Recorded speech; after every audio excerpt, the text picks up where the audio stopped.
hatiku. Ya Yesus, datang sekarang, datang tinggal dalam hatiku. Ya Yesus.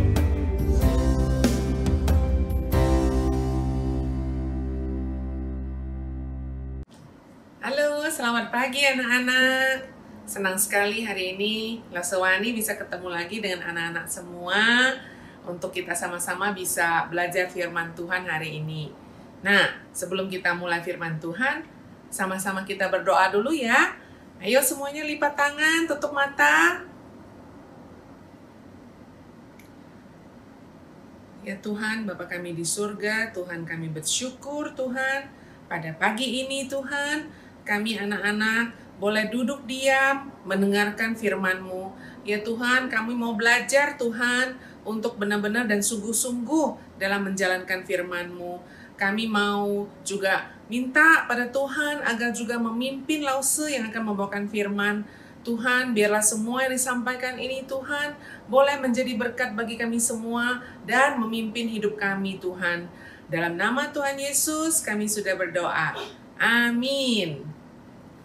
Nah, anak-anak ada yang punya koko, cici, dedek? Ada?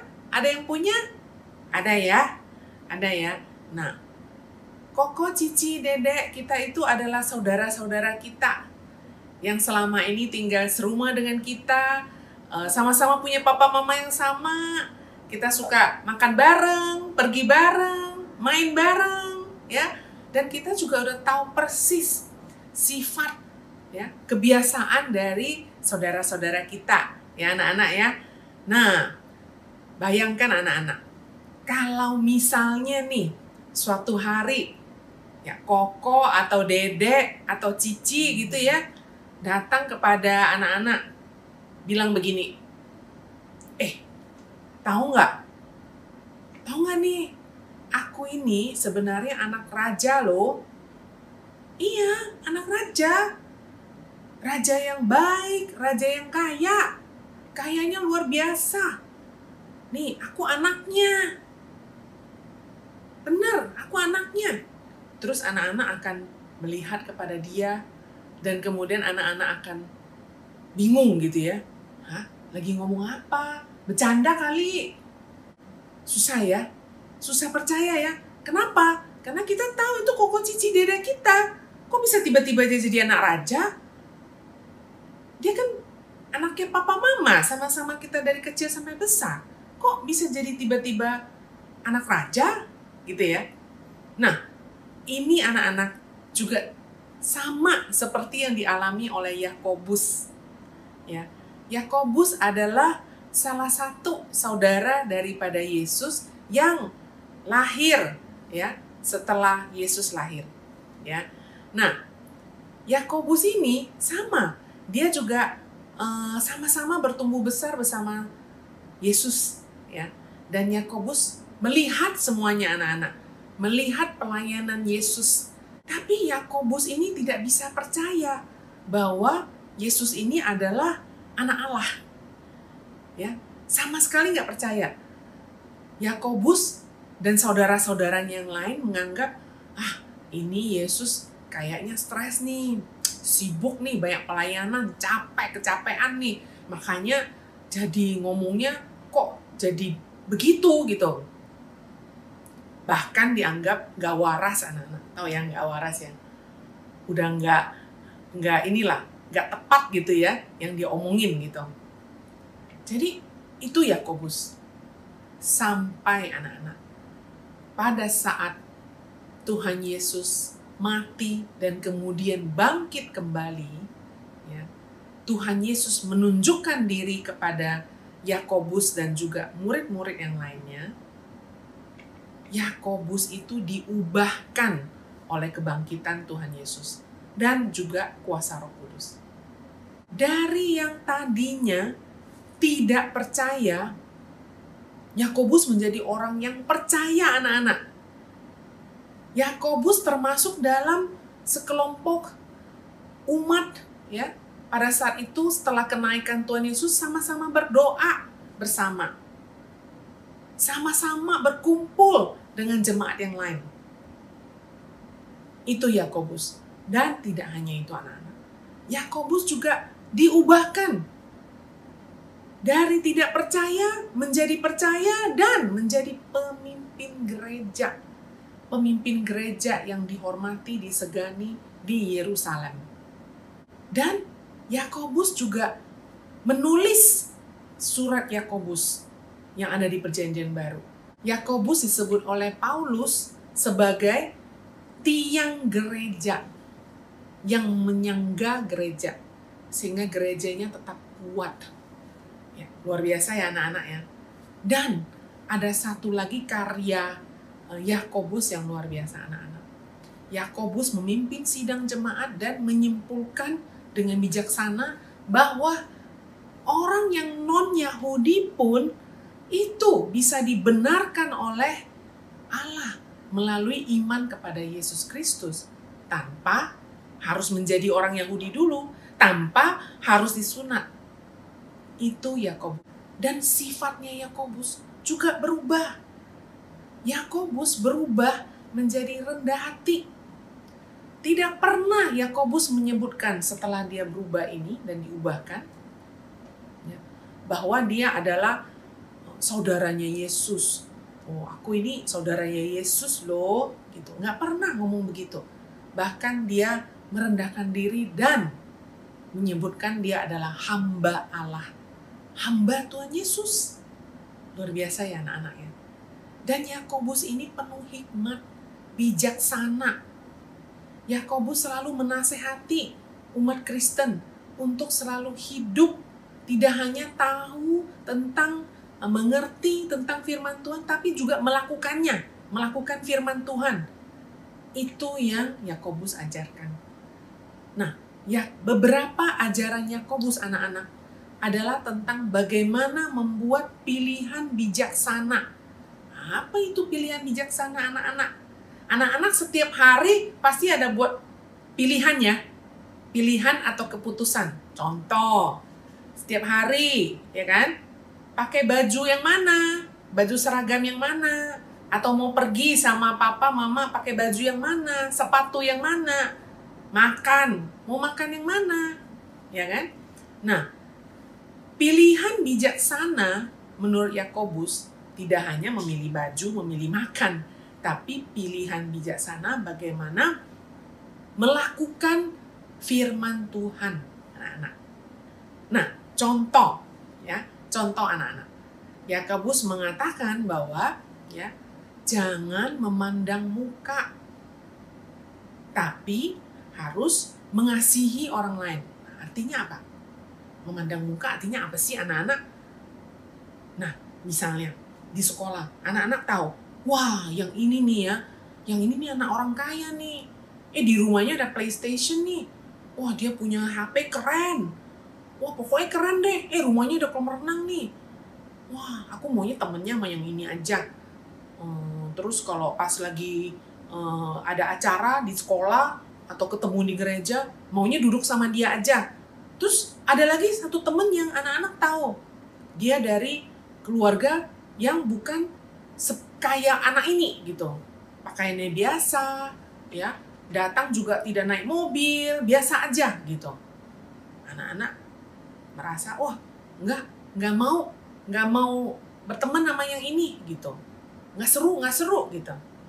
Berarti anak-anak memilih untuk memandang muka yang kaya aja, yang kaya dibaik-baikin, ya. Yang tanda petik seru tadi, anak-anak mau main sama anak itu, tapi yang ini nggak mau, dicuekin. Itu berarti anak-anak sudah membuat pilihan yang tidak bijaksana. Nah, kalau yang bijaksana menurut firman Tuhan apa anak-anak? Berarti anak-anak itu harus mengasihi semua orang. Berteman dengan semua orang tanpa melihat dia kaya atau miskin, punya PlayStation atau enggak. Karena itu yang diajarkan oleh Tuhan. Itu pilihan bijaksana namanya. Nah, apalagi ajaran Yakobus. Yakobus juga mengajarkan membuat pilihan bijaksana untuk mengendalikan lidah anak-anak. Kenapa lidah? Anak-anak mungkin mikir, lidah ini adalah anggota tubuh yang paling kecil ya, anak-anak ya. Dari semua anggota tubuh kita ini yang paling kecil. Tapi ternyata lidah itu adalah yang paling berbahaya. Loh, kok berbahaya? Dan anak-anak percaya nggak? Kebakaran hutan bisa disebabkan oleh cuma sebatang korek api yang dinyalakan dan tidak sengaja dibuang begitu saja ke semak-semak yang di hutan, dan kemudian langsung menjalar apinya dan sampai terjadi kebakaran hutan yang luar biasa, menghanguskan semua pohon-pohon di hutan dan memusnahkan binatang-binatang yang ada di hutan. Bencana yang luar biasa ya anak-anak. Untuk mematikan api di hutan tidak gampang anak-anak. Mesti didatangkan air bergalon-galon, bertonton, pakai helikopter dan semua, belum tentu padam anak-anak. Mobil pemadam kebakaran tidak bisa memadamkan api itu. Jadi sebatang korek api yang kecil saja bisa membakar hutan. Lidah juga demikian. Lidah ini kalau tidak kita kendalikan, ya kita tidak sadar anak-anak. Misalnya anak-anak, ya ngomongin tentang seseorang, ngomongin tentang teman yang lain, tahu nggak ya si ini gitu ya, dia nih begini nih, dia kebiasaannya jelek, begini gitu. Dia tuh nggak pinter, begini gitu ya, ngomongin tentang ini ke teman yang lain. Nah, teman yang lain ini ngomong lagi sama teman yang lain. Ya, si itu tuh nggak pinter, bodoh, itu rumahnya jelek, pokoknya sifatnya jelek. Nah, terus ngomong lagi ke yang lain. Wah, akhirnya satu sekolah tahu semua. Terus semuanya ngomongin anak ini. Terus akhirnya anak ini sampai dijauhin sama anak-anak yang lain tanpa mengerti kenapa gue dijauhin. Sampai akhirnya anak-anak ini nggak punya teman. Sampai anak ini akhirnya menjadi stres dan tidak bisa sekolah dan tinggal kelas dan sebagainya. Akibatnya luar biasa anak-anak. Itu satu omongan seperti itu bisa menghancurkan hidup teman ini, anak ini yang tidak tahu apa yang terjadi anak-anak. Jadi anak-anak, lidah kita ini harus dikendalikan. Jadi bagaimana dong caranya mengendalikan lidah sesuai firman Tuhan? Anak-anak harus belajar mengatakan hal-hal yang baik, yang positif anak-anak. Jadi kalau ada anak-anak, teman-teman yang lain yang sedang sedih, sedang kesulitan, justru anak-anak harus ngomongin hal-hal yang baik. Ayo sini aku bantu, gak apa-apa ini, saya bisa bantu. Ayo sama-sama kita belajar. Iya kamu pasti bisa, kasih semangat gitu ya. Ayo jayo gitu ya, kasih semangat gitu. Nah itu artinya kita mengendalikan lidah kita. Tidak mengatakan yang jelek tentang siapapun, tapi selalu dari lidah kita mengatakan hal-hal yang baik, yang positif anak-anak. Nah itu artinya mengendalikan lidah. Nah, anak-anak mau jadi anak yang bijak atau anak yang tidak bijak? Pasti mau jadi anak yang bijak ya. Anak yang bijak melakukan apa yang diinginkan oleh Tuhan untuk kita lakukan. Melakukan kehendak Tuhan. Sesuai firman. Anak-anak, kita sudah diselamatkan oleh kebangkitan Tuhan Yesus. Tuhan Yesus mati di kayu salib, mati, dibangkit, naik ke surga. Untuk apa semuanya anak-anak? Menyelamatkan kita. Jadi kita anak Tuhan harus belajar membuat pilihan yang bijaksana untuk menyenangkan hati Tuhan. Itu tugas kita anak-anak. Nah, mari kita belajar sama-sama untuk menjadi anak yang bijak. Ayat hafalan hari ini kita ambil dari surat Yakobus. Ini yang ditulis oleh Yakobus. Sama-sama kita hafalkan ayat ini anak-anak. Yakobus 1 ayat 5. Apabila di antara kamu ada yang kekurangan hikmat, hendaklah ia memintakannya kepada Allah. Anak-anak, ayat ini dihafalkan dan kita sama-sama jalankan. Mari kita tutup firman Tuhan hari ini dengan doa. Kita lipat tangan, tutup mata. Ya Tuhan, Bapa kami di surga, kami bersyukur kami sudah belajar firman Tuhan hari ini untuk menjadi anak yang bijak, yang membuat pilihan yang bijaksana, untuk melakukan kehendak Tuhan, untuk menyenangkan hati Tuhan. Ya Tuhan, pimpinlah kami, berikanlah kami hikmat bijaksana, agar kami boleh terus menjalankan firman-Mu dalam hidup kami, sehingga kami bisa menjadi terang dimanapun kami berada. Dalam nama Tuhan Yesus, kami sudah berdoa. Amin. Nah, Lause, Iya. kita sangat diberkati ya. Bisa dengan Amin. firman Tuhan ya. Iya. Tentunya betul. anak-anak yang di rumah, Lause yakin kalian semua juga diberkati. Iya, betul. Nah, Lause dan juga anak-anak yang di Iya. rumah, kalau kita sudah mendengarkan firman, kita harus melakukan dalam kehidupan kita. dimasukkan ke dalam hati dulu, masukkan Lause. dalam hati. Iya. Baru Dilakukan. dilaksanakan ya. Iya. Jadi nggak boleh cuman didengar, dimasukin hati, tapi nggak dilaksanakan. Dilaksanakan. Oke, kita akan sambut dengan satu lagu. Yesus pokok dan kitalah caranya. Semua pakai gerakan ya. Yesus pokok dan kitalah caranya, tinggallah di dalamnya. Yesus pokok dan kitalah caranya, tinggallah di dalamnya. Yesus pokok dan kitalah caranya, tinggallah di dalamnya. Pastilah kau akan berbuah. Yesus cintaku, ku cinta kau, kau cinta Dia. Yesus cintaku, ku cinta kau, kau cinta Dia.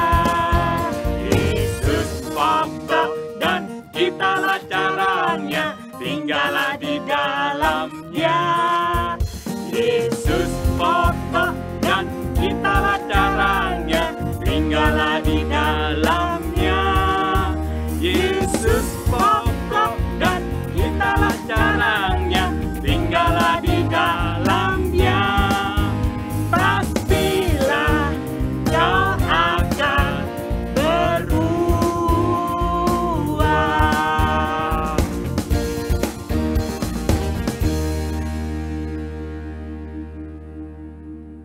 Nah, adik-adik, kita akan mengakhiri sekolah minggu kita.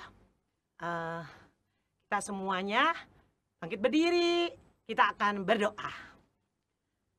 Tuhan, terima kasih karena Tuhan sudah menjaga kami di dalam ibadah ini, sehingga kami boleh berkonsentrasi, kami boleh menyanyi dengan baik, kami boleh mendengarkan firman. Tuhan, kami akan mengakhiri ibadah kami, biarlah Engkau tetap memberkati kami, sehingga minggu depan kami boleh beribadah dengan baik. Terima kasih Tuhan, di dalam nama Tuhan Yesus kami berdoa. Amin. Bapa, terima kasih.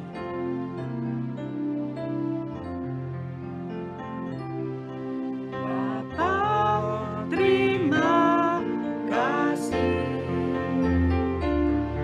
Bapa, terima kasih. Bapa di dalam surga, puji, terima kasih. Amin. Ibadah selesai. Tuhan Yesus memberkati. Sampai jumpa. Tuhan berkati.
Thank you.